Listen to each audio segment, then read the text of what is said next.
Good afternoon, everyone. I'd like to call to order the Budget and Finance Committee meeting, and I'd like to start with introductions, and I'll start with this young lady in the corner over here. Rose. Rose Foley, Assembly Budget Analyst. Shirley Nelson, Budget Advisory Chair. Matt Silver, O&B Director. Mike Chadwick, Internal Audit. Dan Moore, Treasury. Robert Harris, CFO. Tim Stevenson. Dick Trady, Assembly. Amy DeBoski. John Weddleton. Bill Evans. And then the audience, please. I'm Jody Getcher, Baker's Park. James Warner, Anchorage Fire. Dennis LeBlanc, Anchorage Fire. Pete Peterson, Anchorage Assembly. Mr. Stern, could you join us at the All third. and Mr. Manager? And the two folks in the back. Mike Evans, City Manager. Giselle Young, Office of the City. Thank you. Emma Wade, Finance Senate. Mr. Harris, you have the floor. Thank you, Madam Chair. Just a quick update. Dan will talk more about revenues, and Lance will talk more about the 16-17 budget. Right now, the city's in good shape financially. Okay, so for the revenues, the last report that the Assembly was given was probably in early to mid-December. And since then, we have not issued another report because of all the year-end work that's going on, and it still goes on. It'll keep going until about early to mid-March.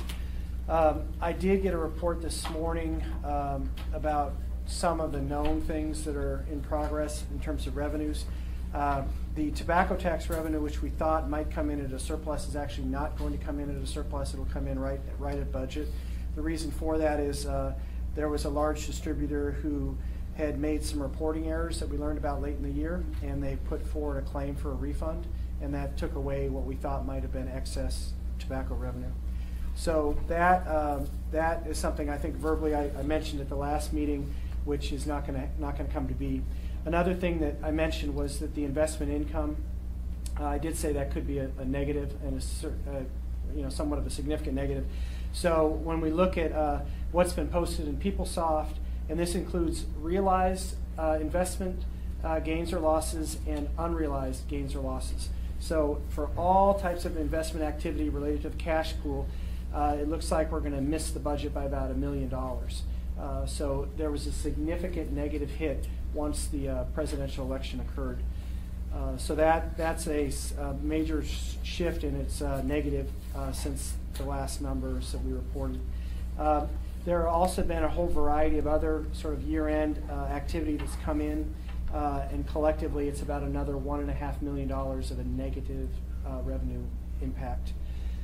So for general government, what we reported to you in the last report was about $4.8 million below budget for revenues.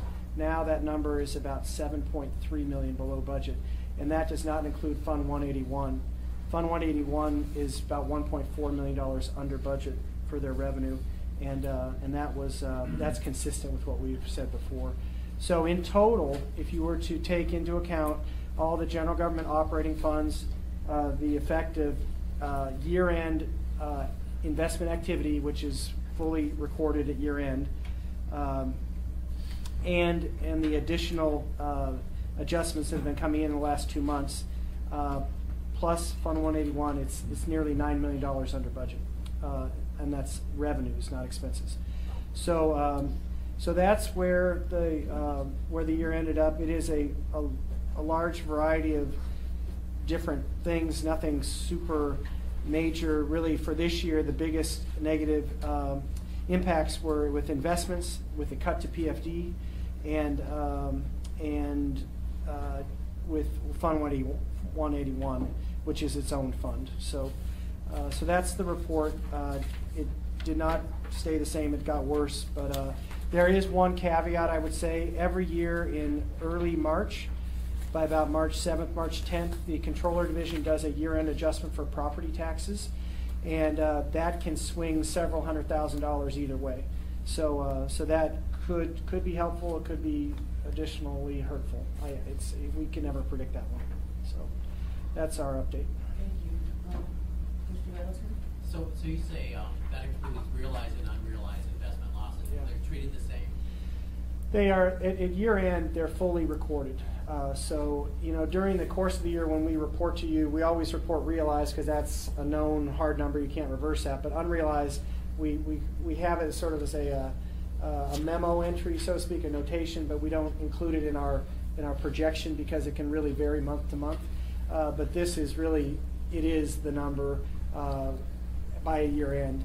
So the combination of realized and unrealized, if you look at that and you look at what we budgeted for investment income, we're $1 million below what was budgeted.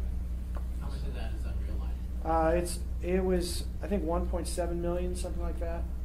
It was quite a bit. So a lot of that's not really cash out. Yeah, and that's a good point. I mean, it does sort of hurt us technically in terms of year-end reporting, but it is that's a really good point. It's unrealized. So as the market gets better, stronger, stabilizes, it's going to unwind, and we're not necessarily stuck with that. In addition, the Public Finance Office did change their approach late in the year, and that is to invest more into high yield, and that's actually done fairly well. So I think that that's also going to have some offset to any of that negative. So that's a good point. It's not necessarily a permanent, investment miss on the revenues, but it is, for the year-end purposes, it is a miss. So. Thank you. Thank you, Mr. Wilson. I think Mr. Wilson kind of hit on my question, but you mentioned since the presidential election, investments had issues. But since the presidential election, the Dow is coming through the roof. Right. So how does that affect? Well, it's the Dow is really reflective of the stock Right. market, and that has done very well. Deregulation and just outlook on business climate, that has changed. However, on the fixed income side, where you have bonds and treasuries and all that, the worry there is on inflation. And so when there's worry about inflation and then the Fed starts increasing rates and everything, that causes the market value of our portfolio to go down. And so it has an opposite effect of what you're seeing in the stock market. It actually has been hurt quite a bit. I think in the fourth quarter, fixed income in general was down about 3%, which was a lot. It's a very significant drop. It's the most in probably 8 or 10 years. So yeah, it was very significant. But it should normalize more as we go through this year. So. Thank you. Not anyone else.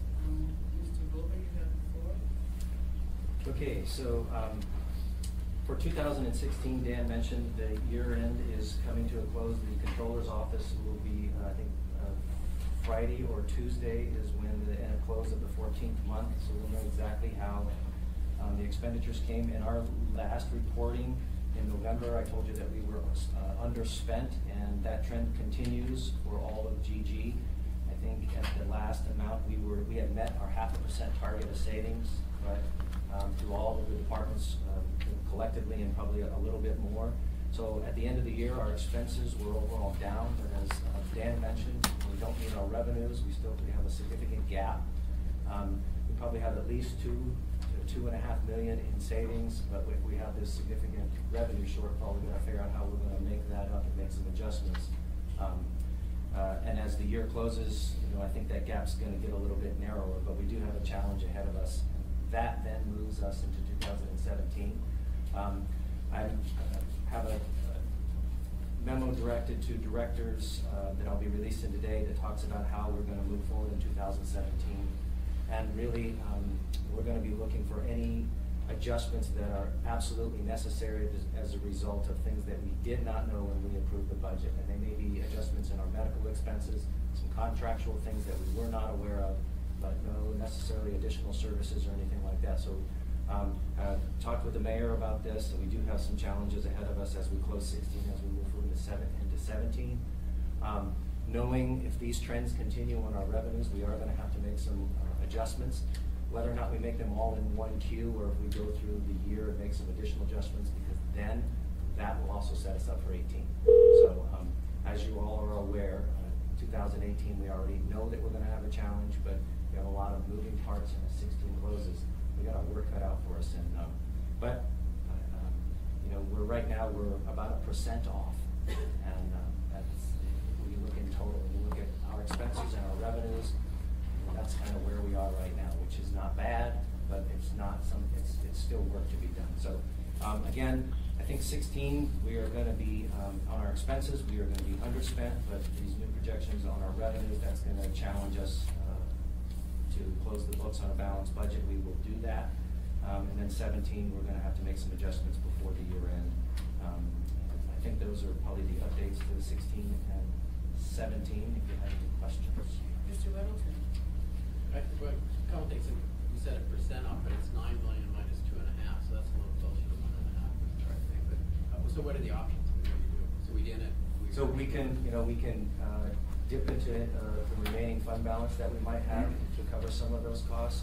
I mean, making sure that we have, as the Assembly has seen, we have been doing very diligently to scrub old grants to make sure all those expenses get moved to operating and make sure that we clean those up. We're doing it for two reasons. One, we're cleaning up for SAP, and two, to make sure that we're making sure that we're taking every opportunity to cover those operating expenses with non-property tax dollars. So, yeah, and as those numbers change and our numbers change, we're moving to get 16 to a close. And I think as the controller closes Thursday or Friday and Tuesday, we'll know exactly where we're going to end up.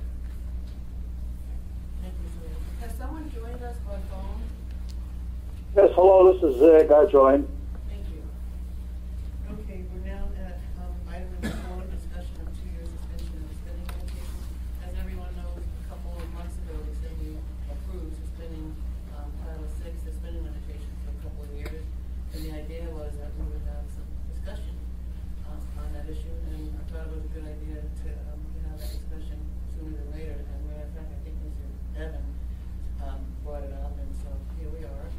And I don't want to put you on the spot, Mr. Rover, but would you Sure, I'd be mind glad to. getting the discussion first? Sure, absolutely. Thank you. Yeah, as a result of the conversation that were brought up at this committee last month, OMB had put together some, we were working on some scenario options. What does the existing proposal look like? What might the voter initiative end up, and it's really subject to interpretation on the categories of funds. So we're working through some of those options. What is the intent that we want to have the spending limit do? And then I think with knowing what it is that we want it to do will help us also come up with some options. Is it matching the tax cap? Is that what we want it to do? Do we want it to, is there another purpose that's in mind for the spending limit? So we are working on some options. We'll also be working with Bill Falsey about how the spending limit could get applied. So in respect to that, we will be putting together some of those proposals, sharing those with the Budget Advisory Commission, engaging them as they do have an interest in those as well, and reporting obviously to this group. Thank you. Any questions from everybody? All right, thank you very much for that.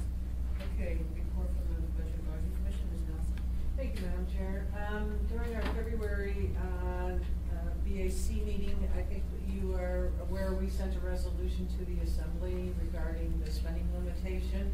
You should have all received a copy of that, our recommendation that we put it on the ballot to the voters.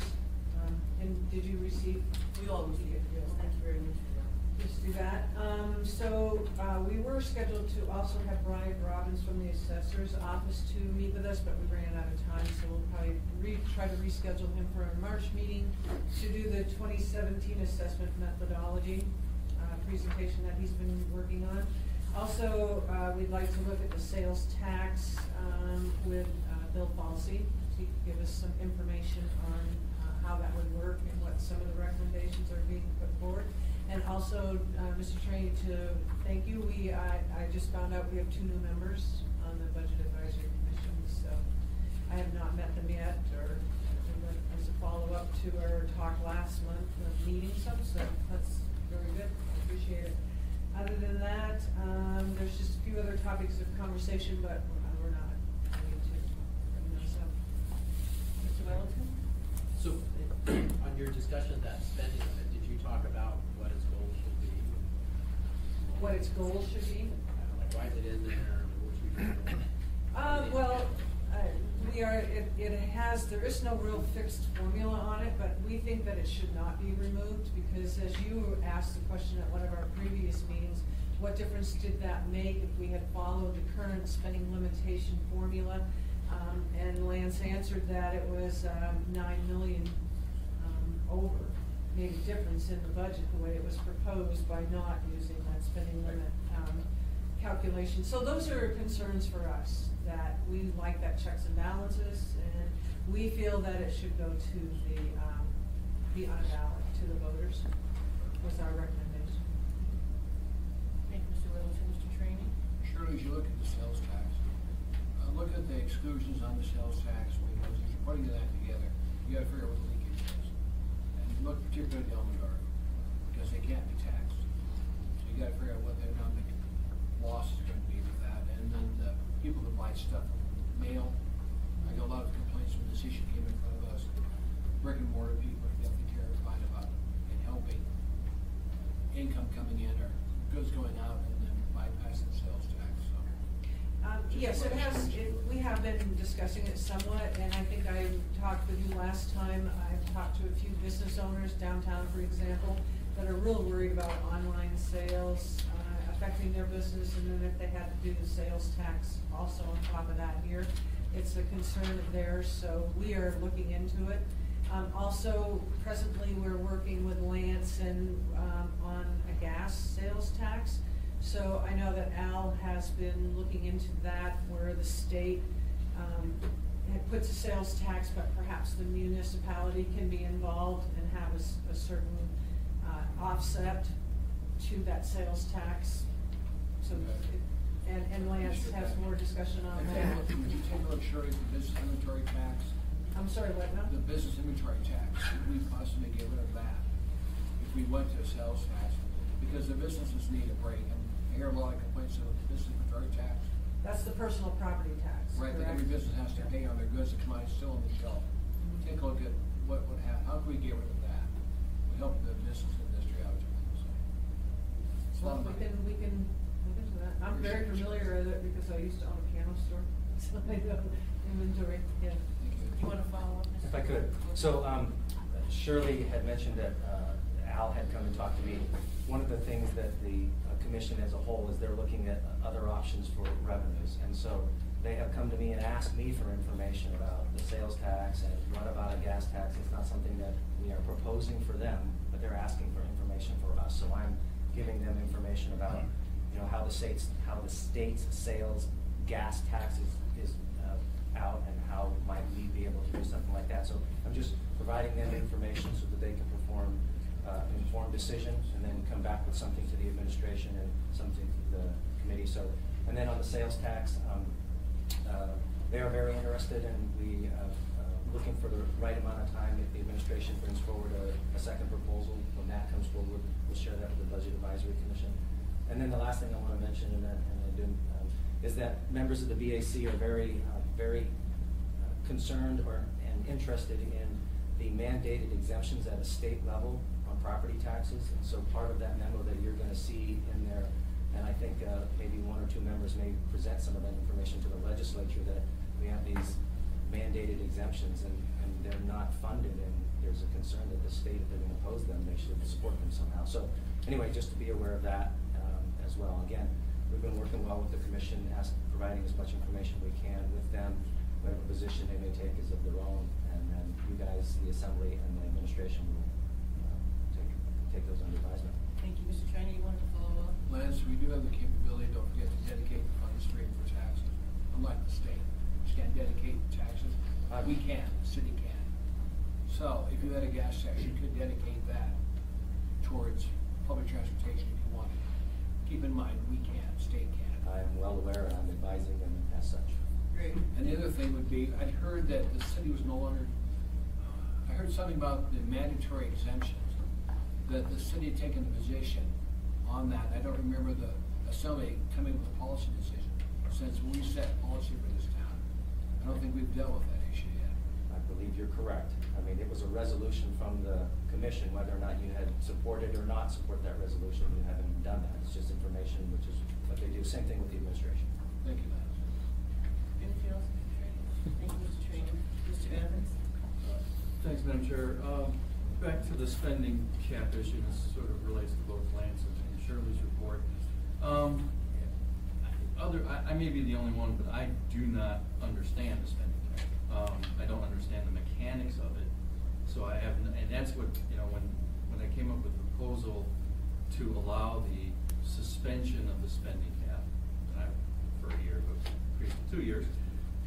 It was because of, I believe, that the rest of the assembly was sort of in the same boat, that we were getting conflicting information about how it operates and how it's operated in past years, whether it's been ignored or what the deal is. And I think that is an important, at least for me, and maybe others are ahead of me on that, but I think understanding how it works, I mean, we've kind of skipped over that, and we're going to theories like, why do we have a spending cap? And things like that. It's been the law since the 80s. If we are talking about changing it or getting rid of it, I think we have to understand it in the first place, and that's what I think. So, I mean, I think we need, my advice would be to have a very in-depth briefing on exactly how the spending cap operates in the budget, what it does every year normally, what effect that has, and also as part of that, have an actual historical, backed up with evidence, recitation of how the spending cap has been applied in the past. And not just this current administration's view as to what other administrations have done, but actually if we're saying that past administrations haven't or have ignored it, let's get in, those people who still exist in town, let's bring them in and ask them, did you ignore the spending cap? Or why are people saying you ignored the spending cap? I think that's, if we're gonna make a decision as important as changing the spending cap, I think this body should have that information before it starts talking about, well, geez, why do we have a spending cap in the first place, or what should it do, and what shouldn't it do? It's sort of it's called Chesterton's Bridge, but before you change anything, you have to really understand the history of it and why it came about in the first place. So hopefully, it may be too late for me, but this body can do that. That's what I'd recommend. Thank you, Mr. Evans. Before I move to the next, just a couple of comments on your comments, Mr. Evans. I think that's a good idea. To explain for those who don't really understand it, not to sound arrogant, but I understand it. The reason why I voted for the 2 years expenses because I didn't want to see the budget cut by $9 million. And also, in terms of folks, prior administrations who, well, I don't, whatever they did, they didn't pay attention or whatever. The spending cap, Mr. Wilbur provided a spreadsheet for it that showed, the fact that they really did, not follow the spending cap. But I do think it's a really good idea that, the body be educated as a whole on exactly what the spending cap is. Would you like to follow up on that? I would, with respect to that, I mean, I have heard other comments, and I don't know which of them are accurate, that some of the information about other administrations' application of the spending cap is not necessarily, they wouldn't necessarily agree with Mr. Wilbur's, because we were doing this after the fact and looking at it and saying, well, they obviously ignore the spending cap. I think some of those other administrations and the people in them may have explanations that explain why they didn't ignore the spending cap and why the budget looks the way it does, which I think would be helpful for this body. And that's all. Thank you, Mr. Evans. Mr. Bosky. I have a totally different issue, so if somebody else wants to comment on this one. Okay, Ms. Nelson, do you want to make a comment? Just a comment on that. I think one of the things we ran into in all the multiple discussions, and Marilyn was really good, instrumental in helping. One of the biggest issues was just continuity. And I think it was used, but the problem was the continuity. And I think that, if that was addressed, there's a reason it's there, and it's a good reason as far as our perspective, but I think the continuity and that just needs to be addressed. Mr. Evans, would you like to respond?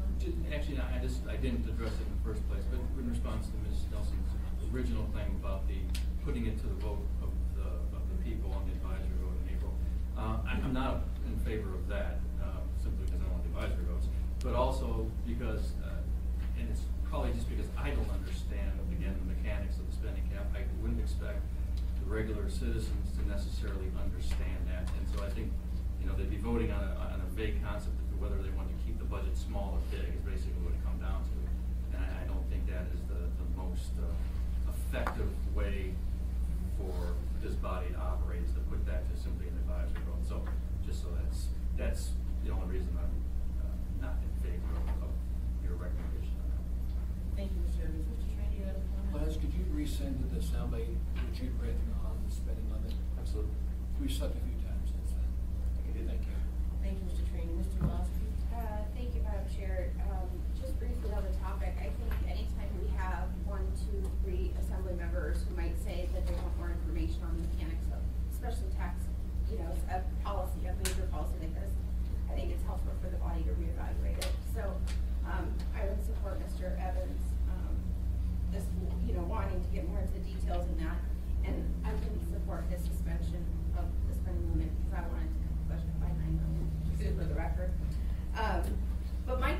since Mr. Trady's talking about getting rid of inventory tax, one of the other things I would love, if what the VAC is looking at sales tax and different opportunities, there's one tax that I am channeling Mr. Starr here that he absolutely hates, and many in our community do, is the airplane tax.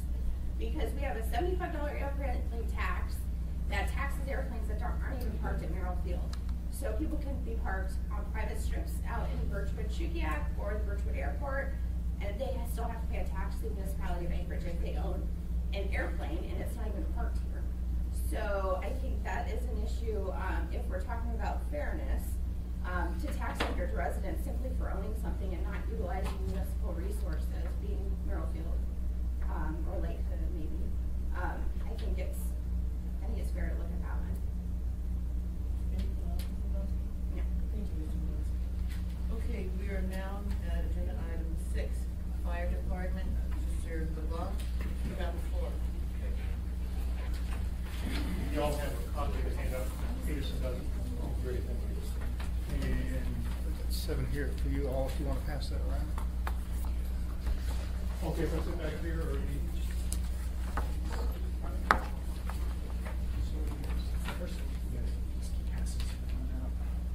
So I got a number of handouts for you. We'll spend varying time with each one of them, but hopefully then you can take them back, digest the material, and obviously if you have additional questions, we can meet separately as we have with Assemblymember Dubofsky, and we encourage that opportunity because I know there's a lot of questions about the fire department and the budget.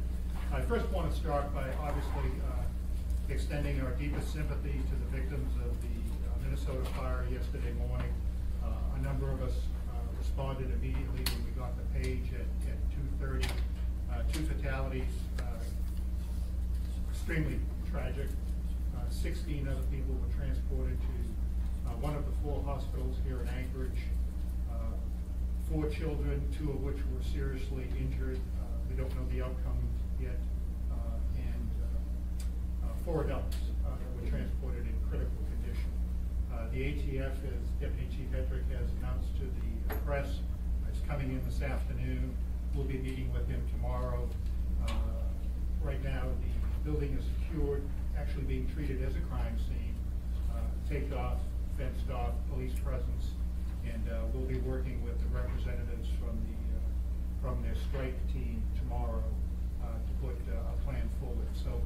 First, to the community, we deeply regret the loss, but I am so proud of the men and women of the Anchorage Fire Department, support from the Anchorage Police Department, of course the Red Cross, Spinard Rec Center for standing up, the owners of the bowling alley that were appreciative of us helping them to put people in while we were waiting for buses to take the activities. Very tragic scene when the folks responded. Witnessing people jumping from the 3rd floor, 2nd floor balconies. Again, very tragic, but we'll be working with ATF as closely as we can to understand the complete cause and to ensure that measures are put out throughout the community that something like that doesn't happen again. So my tremendous thanks to the men and women of the Anchorage Fire Department.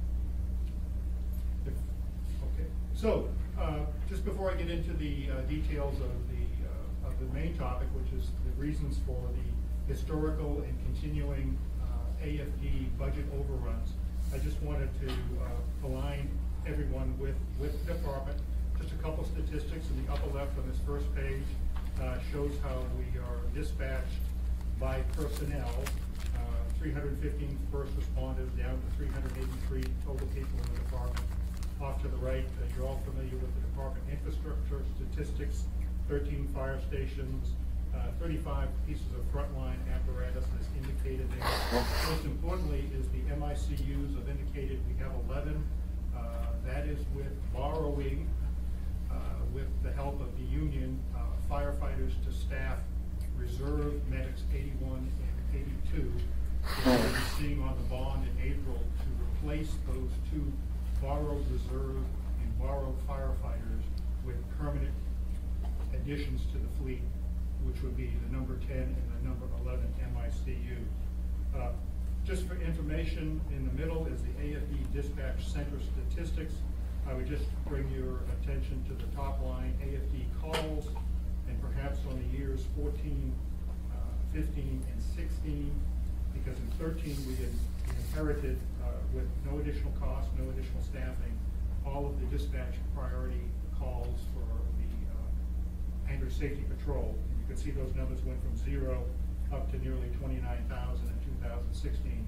But the calls over the past 3 years have increased over 17%, and we expect that trend to continue. We are known as the Anchorage Fire Department, but actually we're an all hazards emergency response agency, and that's demonstrated in the lower portion of the page that shows the percent type of our calls. Of course, yesterday was a horrific fire call, but fortunately those are extremely rare, and you can see actual calls by type, 2% of fires, structure fires, commercial fires.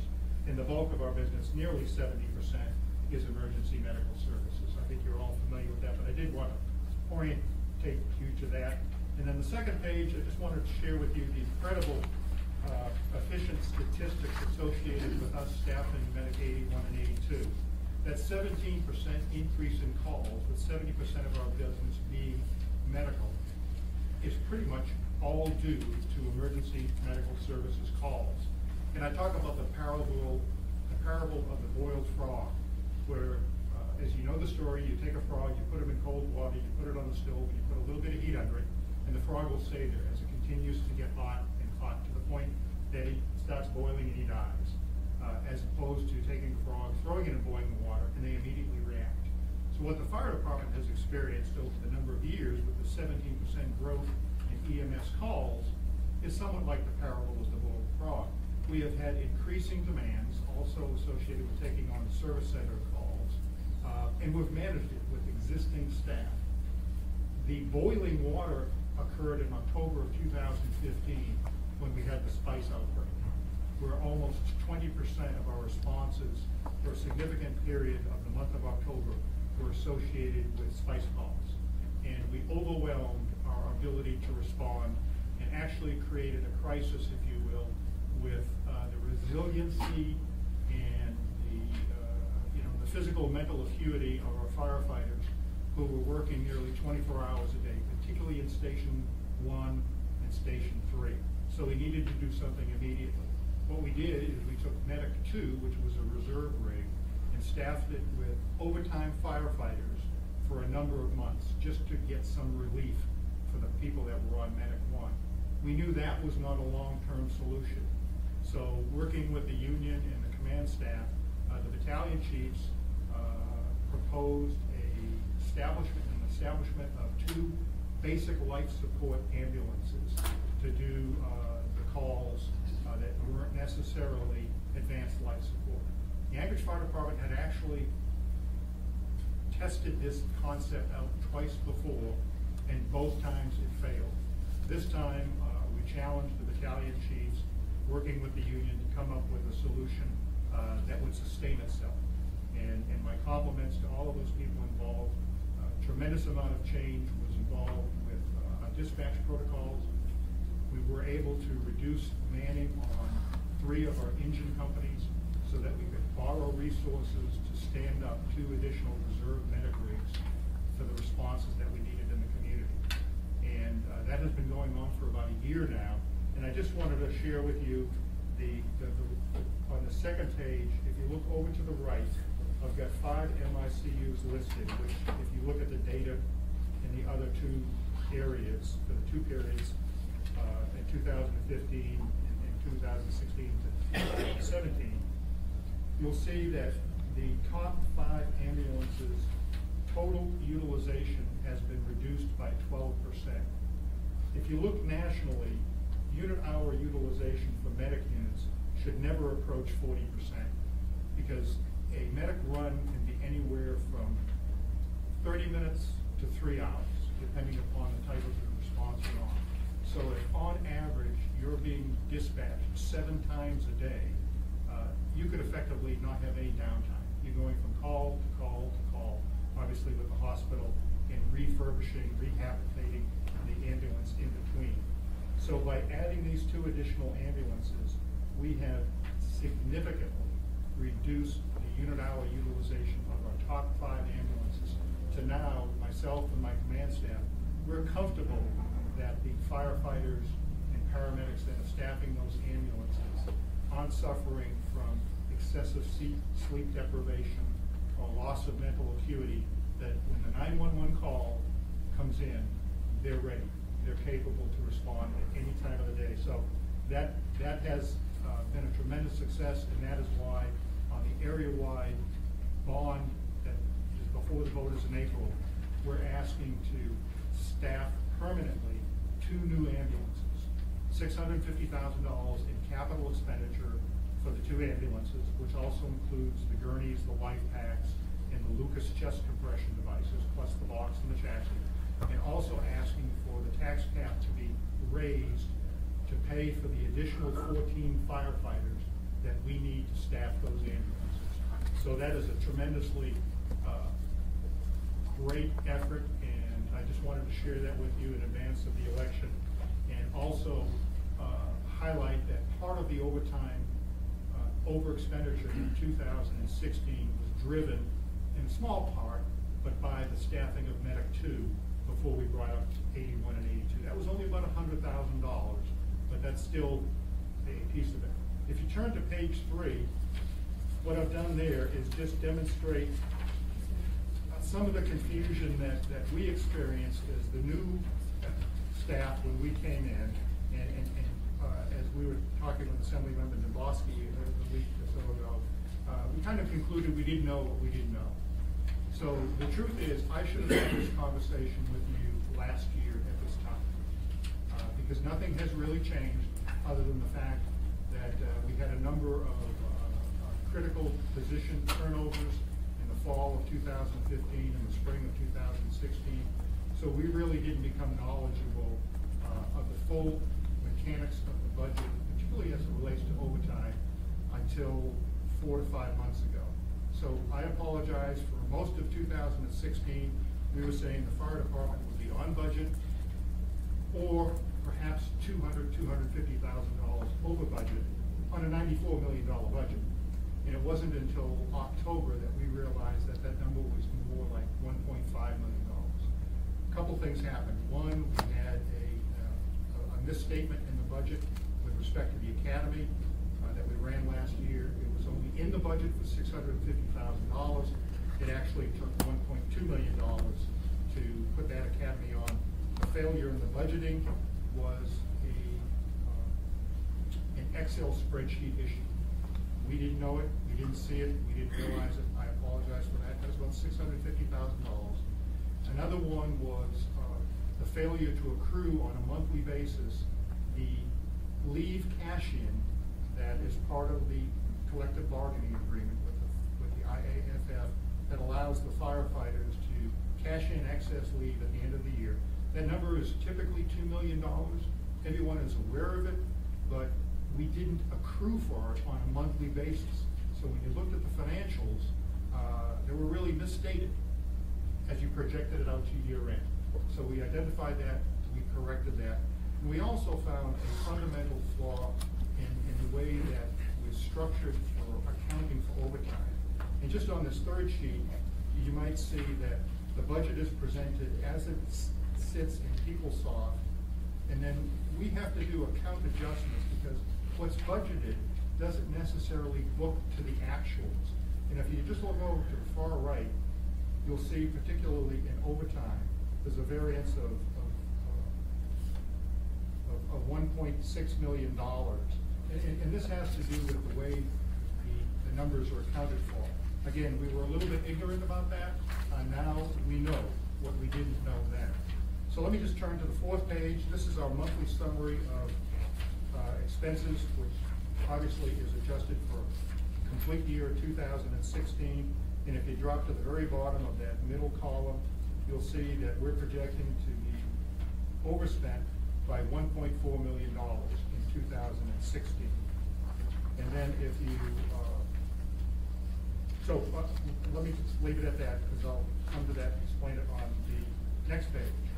And this is a little bit busy. This is the legal sheet, but it's important for you to to, I think, understand what we now know and how we will act differently in 2017. The block in the upper left will just reconcile for you how the numbers are budgeted in PeopleSoft and how the numbers are actually booked in PeopleSoft. It might appear complicated, but once you understand it, it's more convoluted and complicated. And now we know. Right below that is the 10-year history of the Anchorage Fire Department overtime. And I'll just bring you over to the left column adjacent to that first shaded vertical bar that's titled Variance. And you can see that going back to 2007, the Anchorage Fire Department has been anywhere from $2.5 million to $1 million overspent almost annually. One exception is in 2011. We actually ran 2 academies that particular year. So that explains that. And if you drop down below the block that has 2016, you'll see the 10-year total and the 10-year average. And interestingly enough, the 10-year average is $1.5 million overspent every single year. So why does that happen? Let me bring you to the rightmost area, to the right of that second shaded line that says 2016 historical model calculation. The fire department has budgeted with the 13 fire stations that I showed on the first page, 14 engines, 5 ladder trucks, 5 tenders, 9 ICUs. We have 97 seats that we have to fill every single day to operate that apparatus safely. The structured finance model says about 8 people a day of that 97 are going to be absent for a whole host of reasons. So we're going to bring in 105 people on regular salary every single day to fill those 97 seats.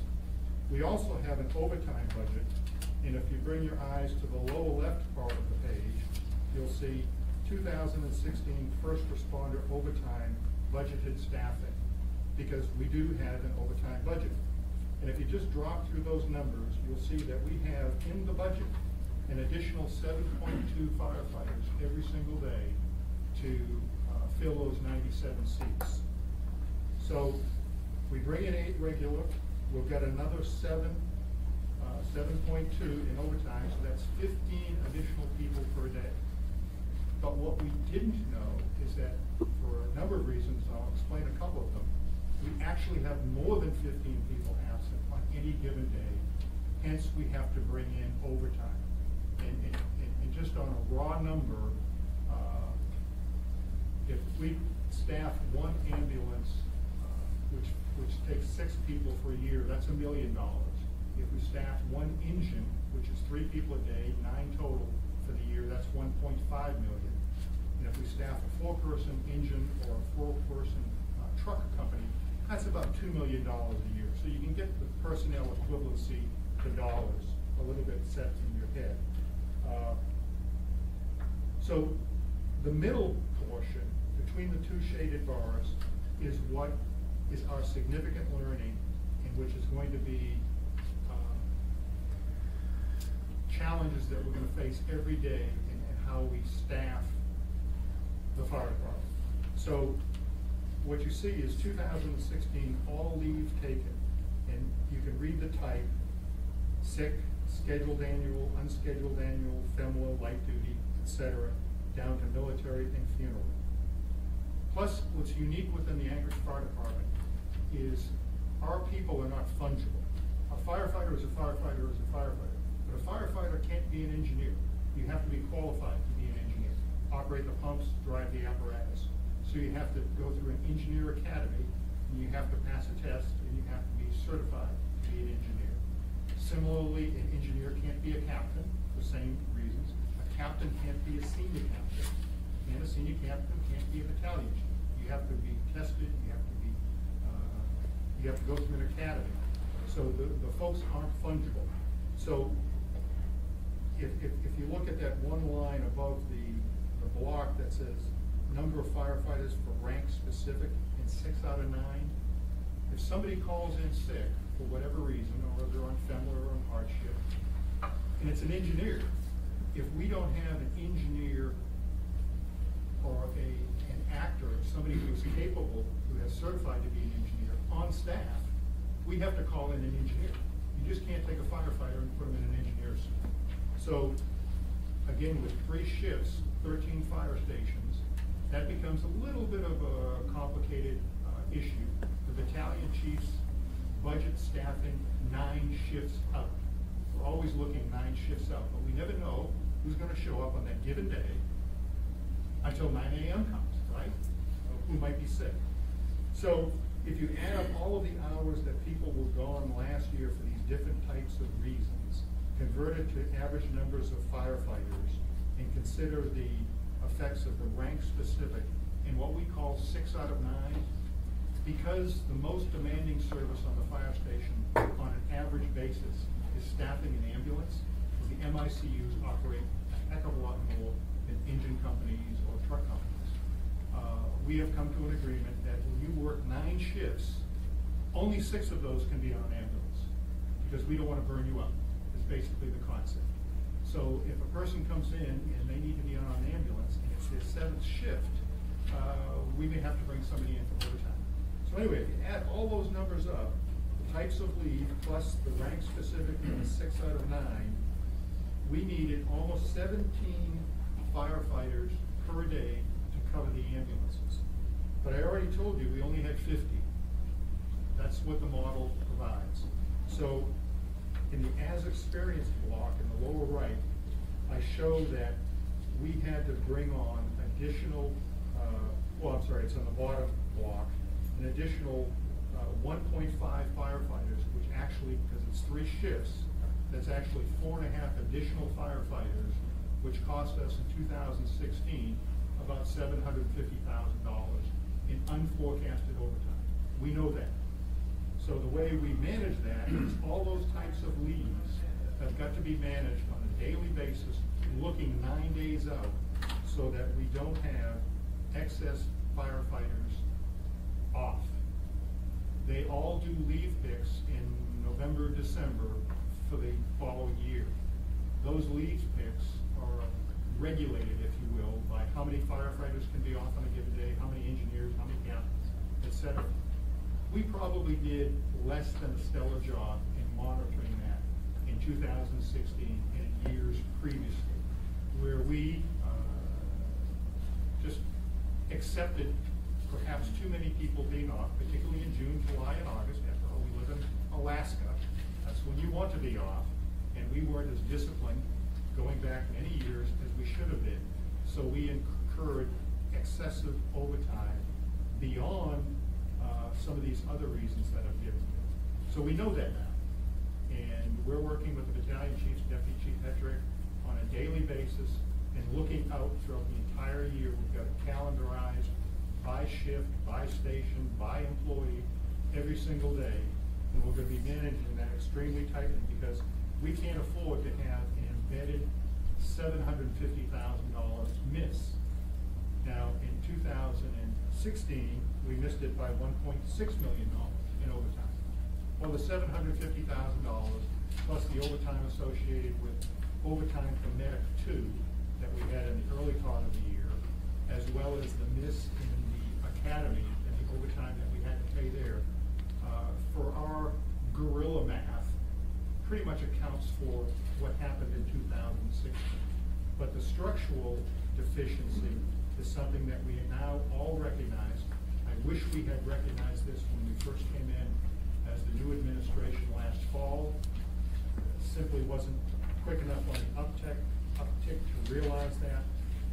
We do now, so we will be managing aggressively Anchorage Fire Department staffing across all 13 stations, all 3 shifts, by rank, by day, so this doesn't happen again. Now, the caveat is we can't control people being sick. We can't control people being called up for the military funerals. So my commitment to you is that we're going to try to bring the department financials back under budget without touching operations. The 13 fire stations, the frontline apparatus, we'll work this hard through the first 5 months of this year. But I would prepare to come back to you in the May, June time period and say, these administrative controls aren't working. We're not getting the kinds of savings we need, so we may have to do something more significant that might affect apparatus staffing or apparatus in service by itself. Again, that's a lot. You've got the material. If you have any questions, I know I've gone through this pretty quickly. We will be prepared to go anywhere and fully explain this even more so. Thank you. Mr. Peterson? Thank you, Madam Chair. I've got a couple of questions here. The first one is fairly simple. On the very first page, you're listing good intent 5,407 times. What is a good intent call? It's just someone who thinks they might have seen something. For example, a dryer vent is oftentimes mistaken as smoke and indicative of a structure fire. And it's their best of intention to call that in, and we'll launch a response and we'll realize that, no, it's not. Thank you, though, for being aware. That's probably a good example. Okay, great. I was wondering, did we have to pay additional overtime because of the McHugh Creek fire at all? That's reimbursed. Yeah. In fact, David Swarner, who's the finance officer, spent a number of happy hours trying to meet their reporting requirements to get that money reimbursed, and it is included in our expenses as a reimbursement. And the total number was About 101,000. Great, thank you. Thank you, Mr. Peterson. Ms. Dombrowski? Thank you, Madam Chair. I personally want to thank all three, not three, I'm promoting you already, two of the chiefs and David for sitting down with me to go over this. And the reason I really wanted the assembly to actually sit and listen to this presentation is because I'm sure, Chief, you've lost a lot of sleep over this, but there was a fundamental flaw in the way that the financial modeling for the fire department has happened. And it's always startling to me when I see a huge budget gap and I find out about it late. I think December's late. And I think we talked about the fire department knew they had an issue in October, but through working the issue and this kind of detailed analysis, they recognized there was something they didn't know. And you don't know what you don't know, right? So they kept pushing it and they kept digging and they kept digging, and finally they got to the root cause of the issue. That obviously has been a historical issue. And so for that, I really wanted the assembly to understand it, because the first thing it comes to, and you've already heard Mr. Flynn, who I'm sorry isn't here today, but you've heard him make the comment, leave cash in. That's gotta be it, just leave cash in. Stop paying leave cash in, cash outs. Because in January, firefighters can bank through their contract, they can bank money, and then they can cash out in January, a certain amount. Well, you have to remember, if you can't leave cash out, you're just gonna wait until they're more senior, make more money, and you're gonna pay more if they have to cash it out when they retire, right? So it's actually cheaper for the city to allow that kind of policy than to just ban it and say, oh, we're just gonna wait till you're 30 years senior captain, and then we're gonna pay you at that higher rate. You see what I'm saying? So when I started hearing that leave cash out being discussed, I really wanted people to fundamentally understand. It's easy pickings to blame that because we see big expenditures every year for that.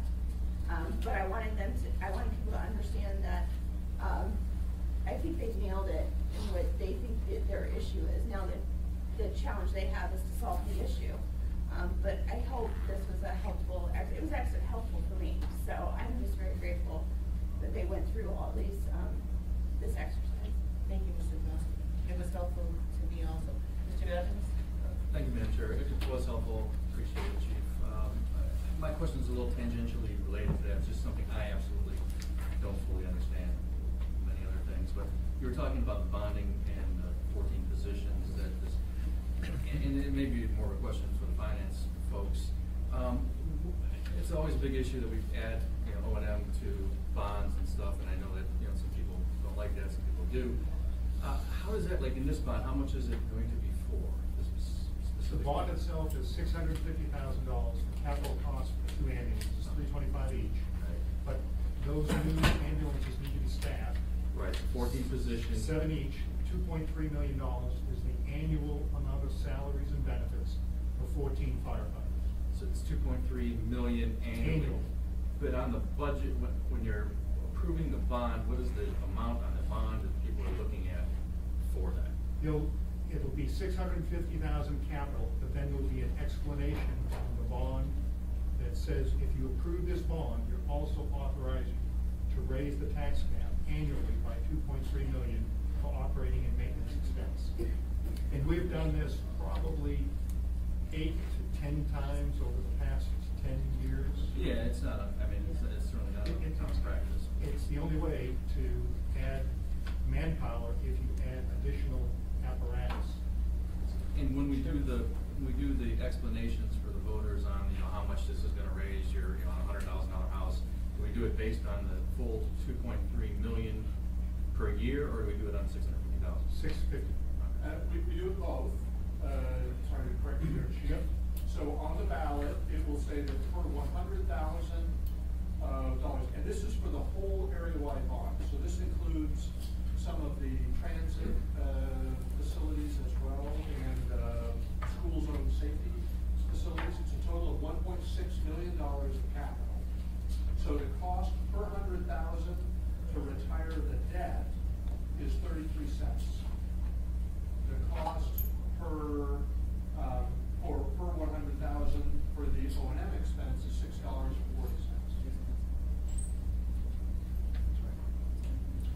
Thanks, I know more now. Thank you, Mr. Wells. So, so you have a big vacancy factor, so that's a negative, because you had more positions than you had filled. And then is that, maybe if those were filled, we wouldn't have so much overtime, or is that not?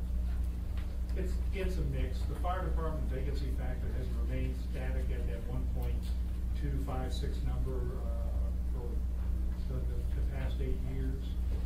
We achieved about half of it this year. I think about $750,000. We were able to save the salaries after you do the accounting adjustments, but we weren't able to achieve the full 1.2.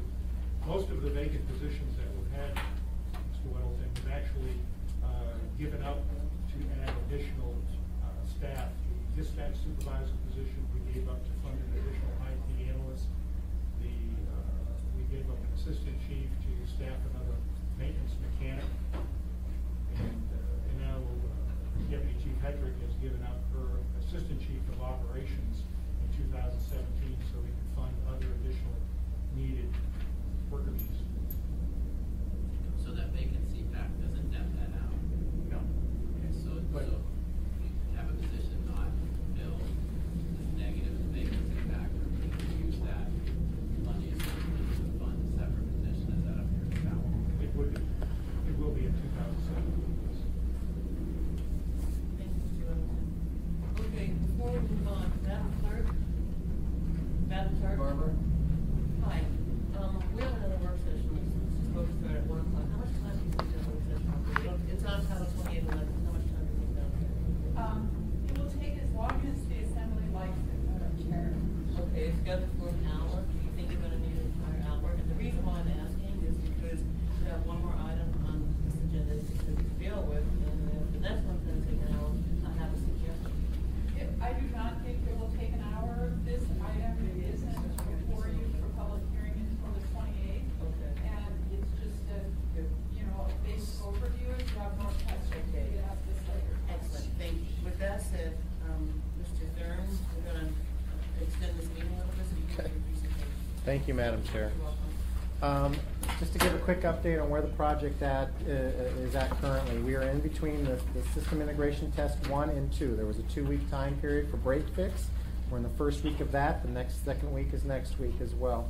The SID test has a FILO and an HCM component. We were very successful in running most of the HCM scripts and being able to identify any breaks and problems that we had. That's the whole intent of the testing, is to try to identify these kind of things. We didn't have quite as much success in some of the FILO side, the finance and logistics side. We had a few major areas that we struggled with, and I'm not going to ask you to read the table here. I'm just going to kind of give you an update on it.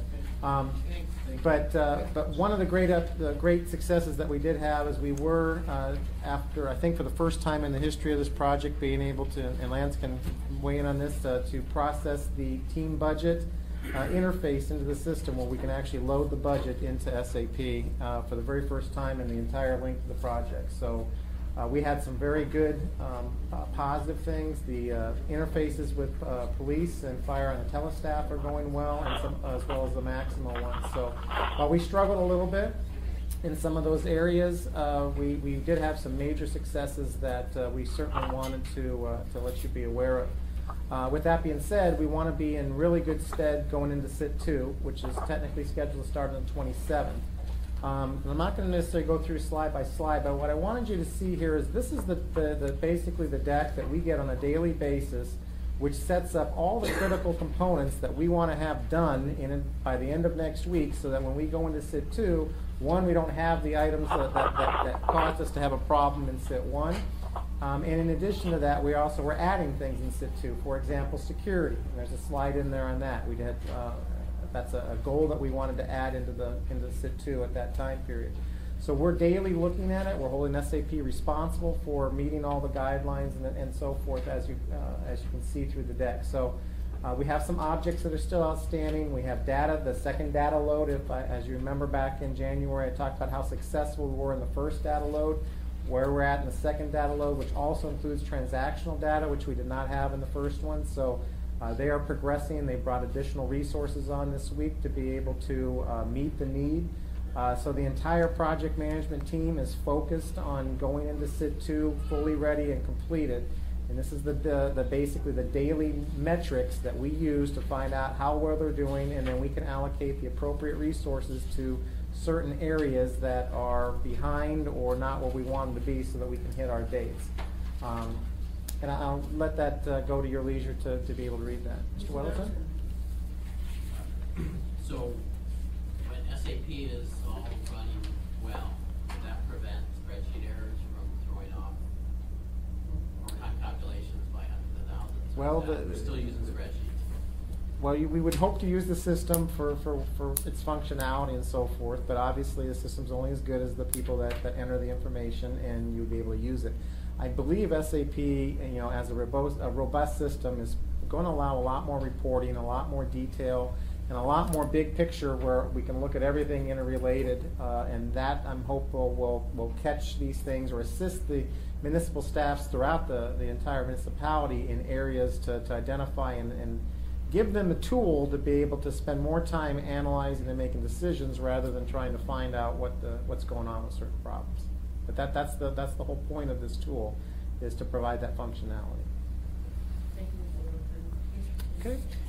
Okay. And as I mentioned, this is just the document that we're looking at. But per your request, Madam Chair, you asked for an update. So the last very page of this document, I want to spend a little bit of time on. It's an Excel spreadsheet.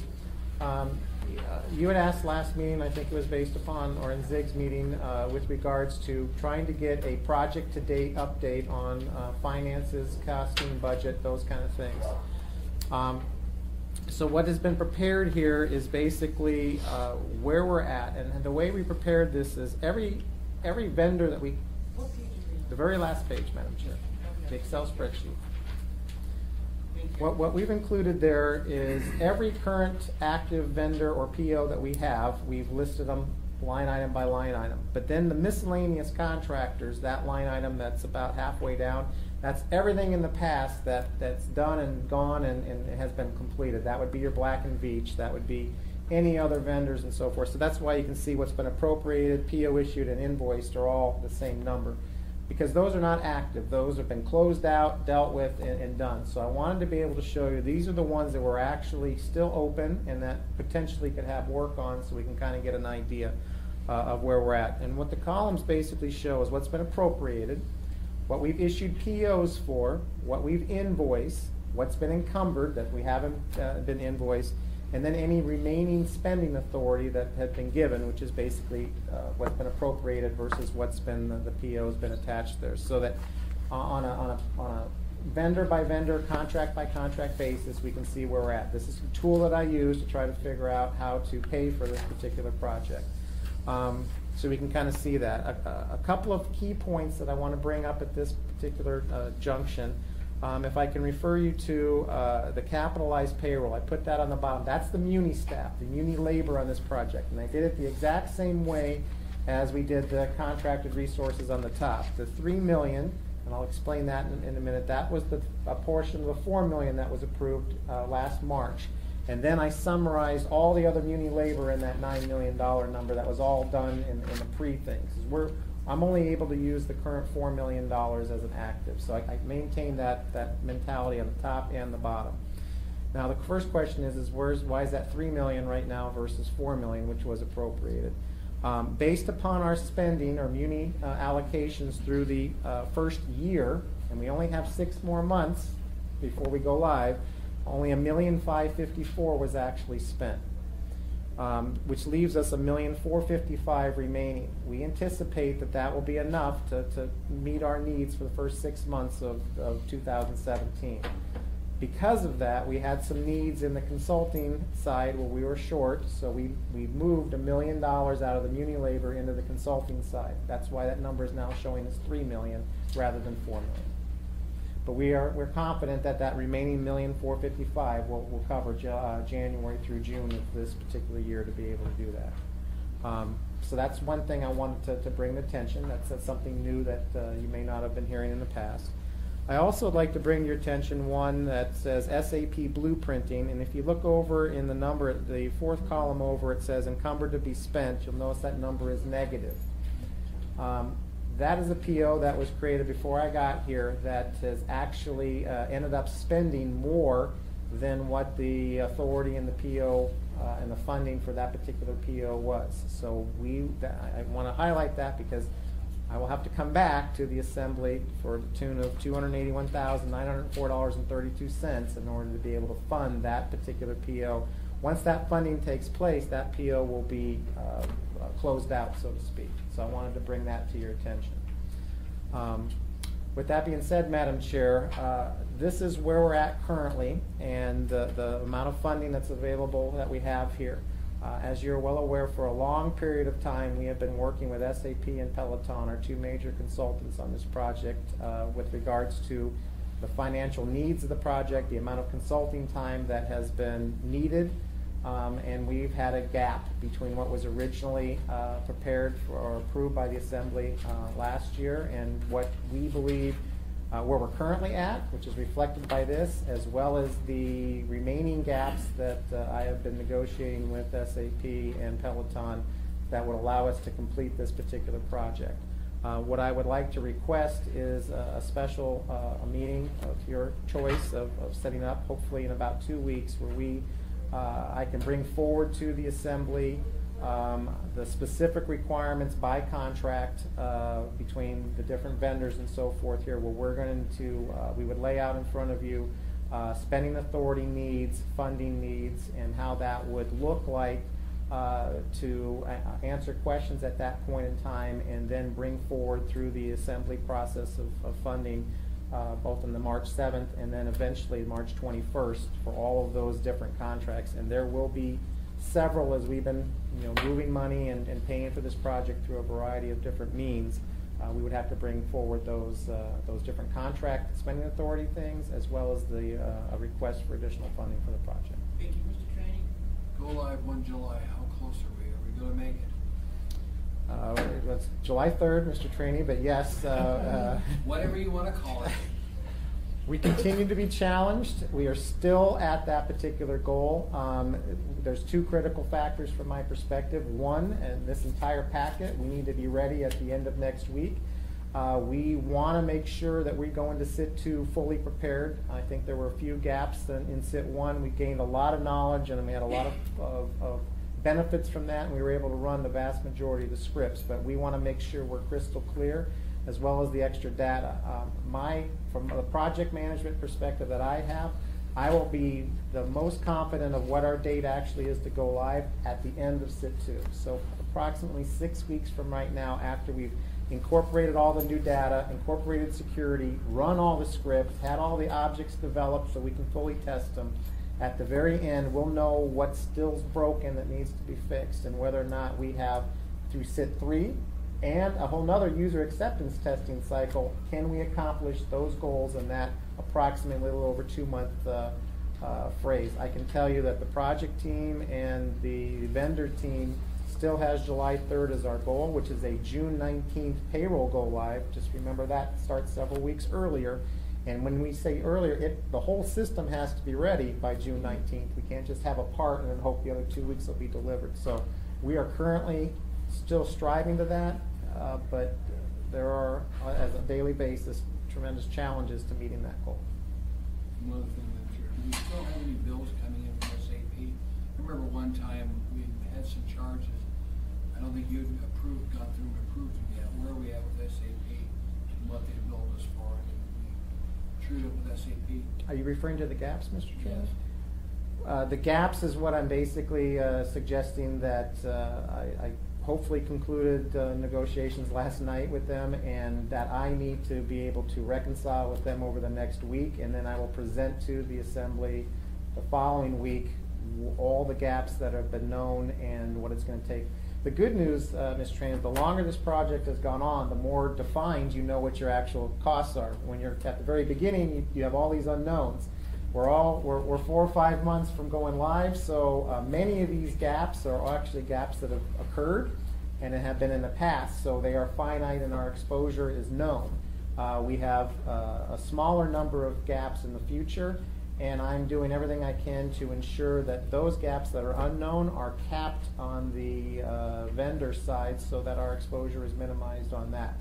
However, there is definitely a gap between what has been funded for this project and what it will take to be able to complete that, and that's what I would like to have a separate meeting on to be able to express. Thank you, Mr. Trainee. Mr. Duffy?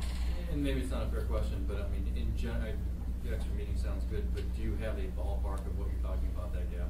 Somebody was going to ask you that. We're most likely going to be looking between $3 and $4 million from the Assembly, Mr. Evans. Thank you, Mr. Evans. Do you want to make some very brief comments, Zig?